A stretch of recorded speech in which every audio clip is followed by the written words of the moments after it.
Et après, je vous donne la parole, Monsieur le Ministre. Oui, Monsieur le Ministre, je voudrais revenir sur un sujet dont on a déjà parlé cette nuit, cette définition des zones rouges. Comment a-t-on pu mettre en place des critères qui conduisent à ce que dans le département de l'Eure, qui est un des derniers départements en matière de démographie médicale, il n'y ait aucun territoire qui soit considéré comme prioritaire? Alors j'ai bien vu que parmi les critères, enfin il y a 4 critères si j'ai bien retenu, il y a le revenu par habitant, la distance par rapport à l'hôpital, peu importe chez les médecins ou pas d'ailleurs, le nombre d'affections longue durée, pardon, et puis dernier critère, l'âge des médecins.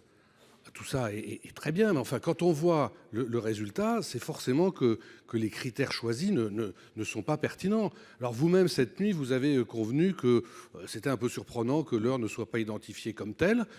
Et puis, vous, sous l'effet de la surprise, vous n'avez pas su vraiment quoi me répondre. Et je vous en tiens par rigueur. Vous m'avez dit, on trouvera des solutions avec les médecins stagiaires. On trouvera des solutions. Moi, je crois que cet exemple que j'apporte aujourd'hui dans le débat, c'est pas pour parler de ma chapelle, mais montre bien que les critères retenus ne sont pas pertinents et qu'il faut les revoir. Parce que moi, j'ai vu ça par hasard. Peut-être que demain, d'autres collègues vont voir d'autres aberrations dans leur territoire. Moi, je vous demande, Monsieur le Ministre, de bien vouloir vous engager à regarder les choses pour qu'on n'ait pas des choses aussi aberrantes que ce que je rapporte à l'instant.